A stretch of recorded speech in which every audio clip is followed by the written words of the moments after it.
Hello everyone, board बाबा में आप सभी का स्वागत है। हम हैं विकास गुप्ता और आप हैं हमारे प्यारे प्यारे विद्यार्थीगण। तो कृपया ध्यान दीजिए, आज हम लोग पढ़ने वाले हैं आपके 10th क्लास के हिंदी किताब गोधली भाग 2 के काव्य खंड का 5वां पाठ भारत माता।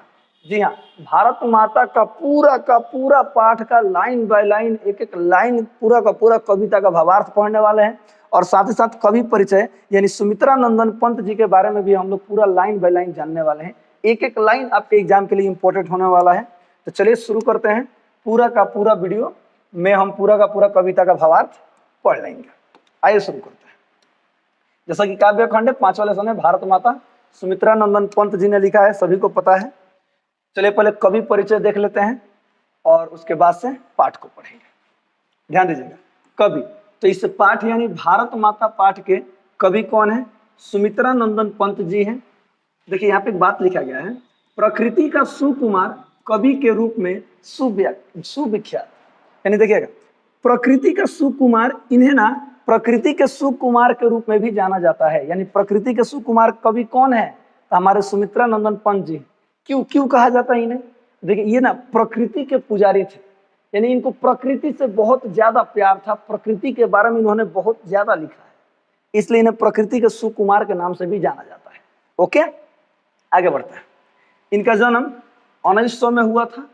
अल्मोड़ा जिले के रमणीय स्थल कौसानी उत्तरांचल में, जो कि अभी कहाँ पड़ता है, यानी वर्तमान उत्तराखंड राज्य में पड़ता है। ठीक है, याद रखिएगा, रमणीय का मतलब होता है वो सुंदर, मनमोहक, अच्छा।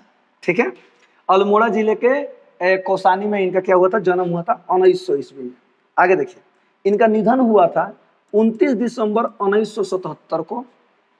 माता का नाम था सरस्वती देवी और पिता का नाम था गंगा दत्त पंत। ओके, यहाँ पे छोटी सी चीज ध्यान दीजिएगा बाबू, कि जो भारत माता हम कविता पढ़ने जा रहे हैं ना, भारत माता, यहाँ पे देखिए इनका जन्म 1900 में हुआ है और 1977 में इनकी मृत्यु हुई है। ये जो कविता लिखा गया है ना, तो ये लगभग 1940 में शायद लिखी गई थी। जो ग्राम्या से ये लिया गया है, ग्राम्या एक काव्य संकलन है, इनका एक संग्रह है कविताओं का, वहां से ये पाठ लिया गया है भारत माता। तो जब 1940 में ये कविता लिखी गई थी, कहीं ना कहीं उस समय हमारा देश आजाद नहीं ना था। तो ये जो भारत माता नाम है, ये पूरे देश को लेकर के इस कविता को लिखा गया है। क्या लिखा गया है? जब कविता पढ़ेंगे, उसके भावार्थ को पढ़ेंगे, तो आपको हर एक चीज समझ में आ जाएगा। ठीक है, ये बात ध्यान में रखिएगा, याद रखिएगा। आगे बढ़ते हैं। हाँ, इनके बारे में और भी कुछ बातें जो किताब में दिया गया है, आइए एक एक लाइन देख लेते हैं, ध्यान दीजिएगा। पिता गंगा दत्त, यानी कि सुमित्रा नंदन पंत जी के जो पिताजी थे गंगा दत्त, कौसानी टी एस्टेट में अकाउंटेंट थे। ठीक है, अकाउंटेंट का मतलब होता है जो लेखा जोखा रखते हैं ना, जो हिसाब किताब रखते हैं, उनको अकाउंटेंट बोला जाता है। आगे लिखे, वो पंत जी प्रवृत्ति से छायावादी हैं, परंतु उनके विचार उदार मानवतावादी हैं। ध्यान दीजिएगा सर, छायावादी। देखिए अभी देखिए, जो सुमित्रा नंदन पंत है ना, वो छायावादी प्रवृत्ति के कवि हैं। ये छायावादी का मतलब क्या होता है, समझिएगा ध्यान से। देखिए, कविताओं का अलग अलग युग चला है, भक्ति काल, रीति युग, अलग अलग भारतेंदु युग, द्विवेदी युग, आधुनिक युग जो अभी चल रहा है, छायावादी युग। तो ये छायावाद के कवि हैं।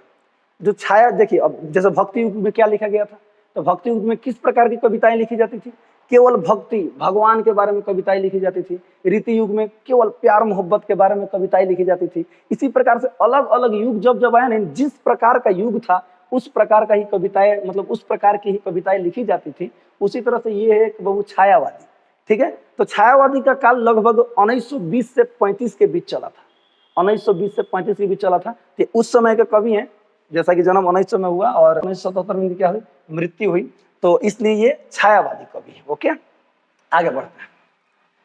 युग बोध के अनुसार अपनी काव्य भूमि का विस्तार करते रहना पंत की काव्य चेतना की विशेषता है। यानी कि जैसे जैसे युग का जो डिमांड है, उसी हिसाब से ये कविताएं अपने लिखते हैं। इनकी काव्य चेतना की यही एक विशेषता है।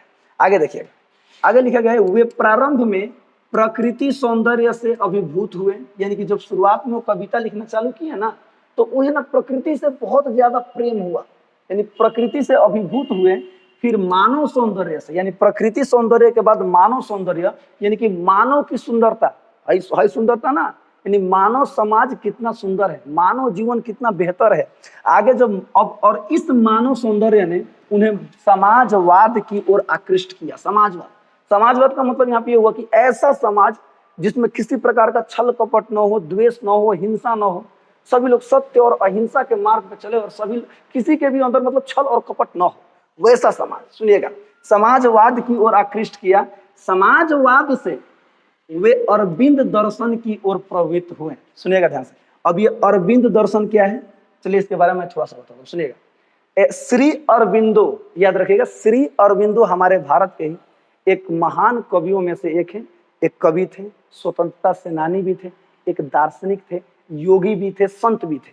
ध्यान दीजिएगा, वो आगे चलकर जैसे राजनीति सब चीज छोड़कर वो आगे चलकर अध्यात्म से जुड़ गए थे। अध्यात्म से जुड़ने का मतलब हुआ कि एकदम सत्य और अहिंसा के मार्ग पर चलना, किसी प्रकार का झगड़ा झंझट नहीं करना, एक समान सोच के समाज का निर्माण करना, इस प्रकार की भावना अंदर आ गई। अध्यात्म का मतलब ये भी कि भगवान से जुड़ जाना। इस तरह से हम किसी भी लक्ष्य को प्राप्त कर सकते हैं।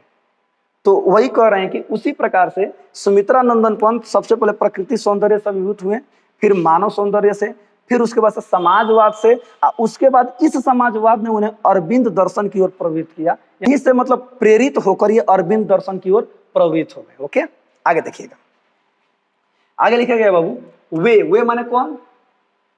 सुमित्रा नंदन पंत जी। जी हाँ, वे मानवतावादी कवि थे जो मानव इतिहास के नित्य विकास में विश्वास करते थे। जी हाँ, यानी मानव इतिहास का नित्य विकास होना चाहिए, वे मानवतावादी थे। आगे देखिएगा, वे अतिवादिता एवं संकीर्णता के घोर विरोधी रहे हैं। ध्यान दीजिएगा, यहाँ पे लिखा गया अतिवादिता और संकीर्णता, थोड़ा इसका मतलब समझ लीजिएगा ध्यान से। अतिवादिता का मतलब होता है, ये एक प्रकार का विचार समझ सकते हैं जिसमें लोग क्या होते हैं, बढ़ चढ़ की बातें करते हैं, माने अधिका बात बोलते हैं, इस चीज के वो घोर विरोधी रहे हैं। और संकीर्णता का मतलब होता है एक ऐसी भावना जिसमें लोग ना केवल अपनी भावनाओं को ही उचित मानते हैं, हमने जो कह दिया वही सही है। हाँ, यही संकीर्णता की भावना होती है। इस चीज के ना ये बहुत बड़े विरोधी थे, इस चीज को विरोध करते थे। आगे देखिए, आगे लिखे उनका अंतिम काव्य लोकायतन है जो उनके परिपक्व चिंतन को समेट देता है। यानी कि इन्होंने सबसे लास्ट काव्य कौन सी कविता लिखे हैं? लोकायतन। सुनिएगा, लोकायतन इनकी परिपक्व चिंतन को समेट देता है। अर्थात कहने का मतलब ये हुआ कि इनकी जो सोच है, इनकी जो कविताओं को लेकर जो सोच है, उसको एक कविता में समेट दिया गया है, लोकायतन। ये कविता भी हो सकता है, कविता संग्रह भी हो सकता है, यहाँ तो स्पष्ट नहीं किया गया है। आगे देखिए, उनके प्रमुख काव्य कृतियां हैं। काव्य कृतियां कहने का मतलब होता है कुछ कविताएं, प्रमुख कविताएं लिखे हैं। देखिए कौन कौन सी कविताएं हैं। देखिए, उच्छ्वास, पल्लव, वीणा, ग्रंथि, गुंजन, युगांत, युगवाणी, ग्राम्या, स्वर्णधूलि, स्वर्ण किरण, युगपथ, चितंबरा आदि। यहाँ पे जो वो ग्राम्य देख रहे हैं ना, ग्राम्य, ये जो कविता हम पढ़ रहे हैं भारत माता, मैंने ऊपर भी बताया था, ये इसी काव्य संग्रह से लिया गया है, भारत माता। आगे देखिए, ये जो चितंबरा यहाँ पे लिखा गया है, चितंबरा पर उन्हें भारतीय ज्ञानपीठ भी मिला, यानी भारतीय ज्ञानपीठ इन्हें पुरस्कार भी प्राप्त हुआ है चितंबरा लेखन पर। ओके, आगे देखते हैं। आगे लिखा गया है प्रख्यात छायावादी कवि। अब छायावादी कवि आप लोग जानते हैं इनके बारे में। प्रख्यात छायावादी कवि सुमित्रा नंदन पंत जी की यह प्रसिद्ध कविता उनकी कविताओं के संग्रह ग्राम्या से संकलित है। आगे देखिए, धन वैभव, शिक्षा, हाँ अभी थोड़ा सा कविता के बारे में यहाँ पे बताया गया है, ध्यान दीजिएगा। धन वैभव, शिक्षा, संस्कृति, जीवन शैली आदि तमाम दृष्टियों से पिछड़ा हुआ, धुंधला और मटमैला दिखाई पड़ता यह देश हमारा वही भारत है जो अतीत में, यानी कभी पास्ट में, अतीत में सभ्य, सुसंस्कृत, ज्ञानी और वैभवशाली रहा था। कभी यहाँ इसी भारत का यथा तथ्य चित्र प्रस्तुत करता है। यथा तथ्य का मतलब होता है जो है वो है, यानी एकदम वास्तविकता चित्र प्रस्तुत करते हैं भारत का। मैंने शुरू में बताया था कि सन 1940 ईस्वी में इस कविता को लिखा गया था। अर्थात आप समझ सकते हैं उस समय भारत की दशा क्या होगी, उस भारत का हालत क्या होगा। उसी सब चीजों को देखकर, उन्हीं सब चीजों को देखकर ये कविता इन्होंने रचा था। ओके, तो यहाँ पे क्या दिखाई दे रहा है आपको, तो ध्यान दीजिएगा कि एक भारत जो कभी सभ्य, सुसंस्कृत, ज्ञानी और वैभवशाली, यानी किसी भी चीज की कमी नहीं थी, धन दौलत हर एक चीज से समृद्ध था अपना भारत, और वो आज क्या हो गया है। आज देखिए क्या हो गया, एकदम पिछड़ा हुआ है, धुंधला हो गया है, मटमैला दिखाई पड़ता है। मटमैला का मतलब एकदम मिट्टी की तरह दिखाई पड़ता है। और यह देश हमारा वही भारत है जो पहले एकदम राजा हुआ करता था। ये तो राजा है, राजा देश। वाह, सारे जहां से अच्छा हिंदुस्तान हमारा। आगे बढ़ते हैं, कविता को लाइन बाय लाइन पूरा का पूरा कविता पढ़ लेते हैं। उसके बाद से प्रत्येक टॉपिक का अलग अलग अलग अलग भावार्थ लिख दिया गया है। ठीक है, आपको पढ़ाया जाएगा, समझाएगा, खूब बढ़िया समझ में आएगा, बस देखते रहिए। पहले कविता को पढ़ते हैं, ध्यान दीजिएगा। भारत माता ग्राम वासिनी, खेतों में फैला है श्यामल, धूल भरा मैलासा आंचल, गंगा यमुना में आंसू जल, मिट्टी की प्रतिमा उदासिनी, दैन्य जड़ित अपलक नत चितवन, अधरों में चिरनिरव रोदन, युग युग के तन से विषण मन, वह अपने घर में प्रवासिनी। हाँ, वह अपने घर में प्रवासिनी, 30 कोटि संतान नग्न तन, अर्ध क्षुधित शोषित निरस्त्र जन, मूद असभ्य अशिक्षित निर्धन, नतमस्तक तरुतल निवासिनी। आगे देखिए, आगे इसी का हिस्सा है, ध्यान दीजिएगा। लिखा गया है, स्वर सस्य पर पद तल लुंठित, धरती सा सहिष्णु सहिष्णु मन कुंठित, क्रंदन कंपित अधर मौन इसमें, राहु ग्रसित शरदेन्दु हासिनी, चिंतित भ्रिकुटी क्षितिज तिमिर रांकित, नमित नयन नभवास्पाच्छादित, आनंद श्री छाया शशि उपमित, ज्ञान मूढ़ गीता प्रकाशनी। आगे है बाबू, सफल आज उसका तप संयम, पीला अहिंसा स्तन्य सुधोपन, हरती जनमन भय भवतम भ्रम, जग जननी जीवन विकासनी। ये कविता है आपके पाठ का। चलिए एक एक अंश का अलग अलग अलग अलग भावार्थ देखते हैं, माने अलग अलग से भावार्थ देखते हैं, ध्यान दीजिएगा। पहला ये वाला है, भारत माता ग्राम वासिनी, खेतों में फैला है श्यामल, धूल भरा मैलासा आंचल, गंगा यमुना में आंसू जल, मिट्टी की प्रतिमा उदासिनी। ध्यान दीजिएगा, कवि मुख्यतः मानवतावादी है, मैंने शुरू में ही बताया था, मानवतावादी है और प्रकृति के पुजारी है। इसलिए यहाँ भी ग्रामीण क्षेत्र के प्रकृति का मानवीकरण करते हुए कहते हैं कि हमारी भारत माता गांवों में निवास करती है। हमारी भारत माता गांवों में देहातों में निवास करती है। भारत की भोली भाली जनता गांवों में रहती है, जहां प्रकृति भी अनुपम सौंदर्य के साथ निवास करती है। यानी कि जो रियल प्रकृति है ना, नेचर है ना, वो कहाँ निवास करती है? भारत के गांव में निवास करती है। वहां जहां भारत के गांव के भोले भाले किसान गरीब जनता निवास करती है, ग्रामीण क्षेत्रों के विस्तृत भूभाग में जो फसल लहलहाते हैं वे भारत माता के श्यामले शरीर के समान सुशोभित हो रहे हैं। श्यामले का मतलब सांवले शरीर के समान सुशोभित हो रहे हैं। परंतु ध्यान दीजिएगा, परंतु भारत माता का धरती रूपी विशाल आंचल धूल धूसरित और मटमैला दिखाई पड़ रहा है। गुलामी की जंजीर में जकड़ी हुई भारत माता कराह रही है। हमारा देश गुलाम था, ध्यान दीजिएगा, और उस जंजीर में इतना जकड़ चुकी है कि कराह रही है। अर्थात भारतीय जनता के क्रंदन के साथ ऐसा लगता है कि भारत की प्रकृति भी परतंत्रता का मतलब गुलामी के कारण काफी व्यथित है, यानी काफी बर्बाद हो गया है, दुख में है, मतलब चिंतित है। मिट्टी की प्रतिमा के समान निर्जीव और चेतना रहित होकर, एकदम मूर्ति के समान चेतना रहित, किसी प्रकार का फीलिंग नहीं, सुनिएगा ध्यान से, होकर चुपचाप शांत अवस्था में भारत माता बैठी हुई हैं और अंतःकरण का मतलब एकदम मन से अंदर से कराहती हुई गंगा और यमुना के धारा के रूप में आंसू बहा रही है। भारत माता कहने का तात्पर्य है ना कि भारत के लोगों का हाल देखिए क्या है। आगे बढ़ते हैं, देखते हैं, सब चीज लिखा गया है, ध्यान दीजिएगा। अगला है बाबू, दैन्य जनित अपलक नत चितवन, अधरों में चिरनिरव रोदन, युग युग के तम से विषण मन, वह अपने घर में प्रवासिनी। ध्यान दीजिएगा, यह भारत माता दीनता से जकड़ी हुई है। दीनता का मतलब गरीबी। हमारा भारत गरीबी से जकड़ा हुआ है। उस समय जब लिखे हैं तब की बात है, ध्यान दीजिएगा। भारत की परतंत्रता गुलामी पर अपने आप को आश्रयहीन महसूस कर रही है। आश्रयहीन का मतलब मेरा अब कोई भी सहारा नहीं रहा है।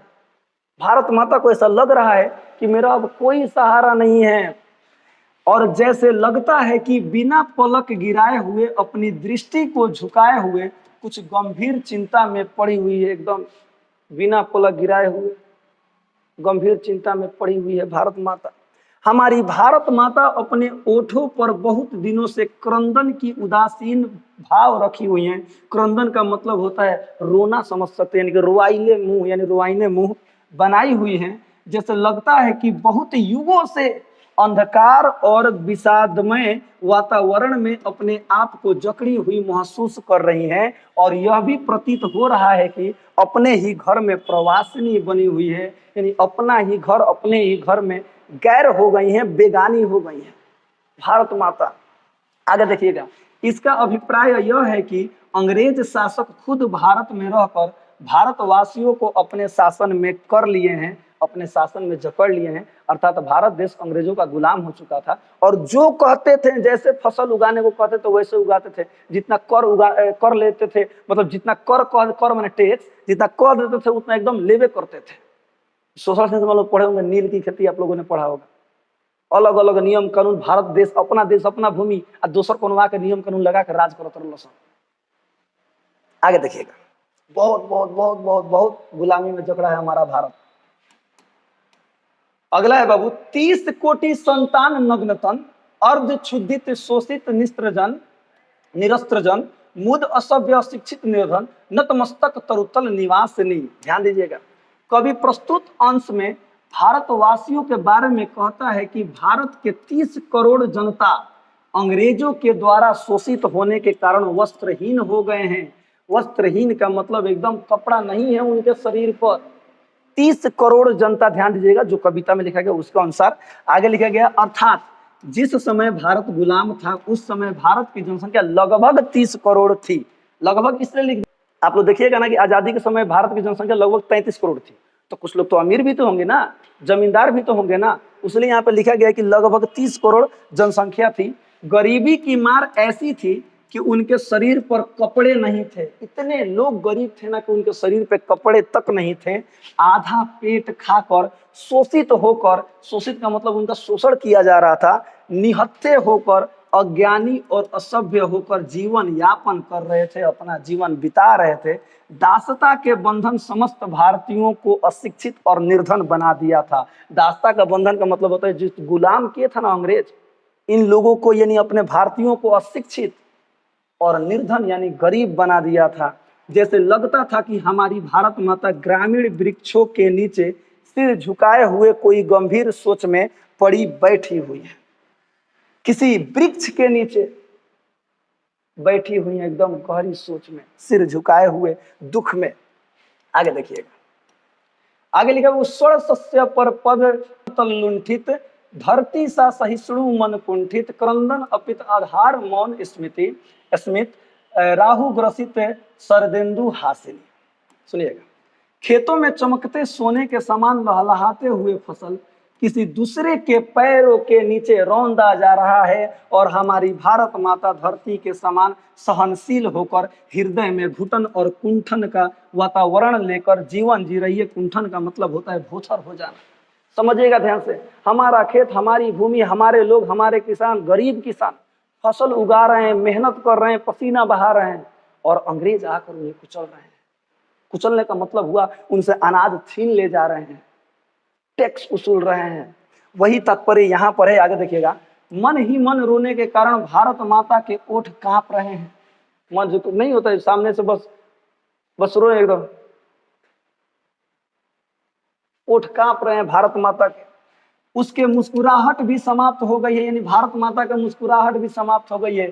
साथ ही शरद काल में चांदनी के समान हंसती हुई भारत माता अचानक राहु के द्वारा ग्रसित हो गई है। राहु एक ग्रह है, आपको पता है, जो चंद्रमा पर इसकी छाया पड़ता है तो चंद्र ग्रहण लग जाता है, उसी तरह से ग्रहण लग गया है।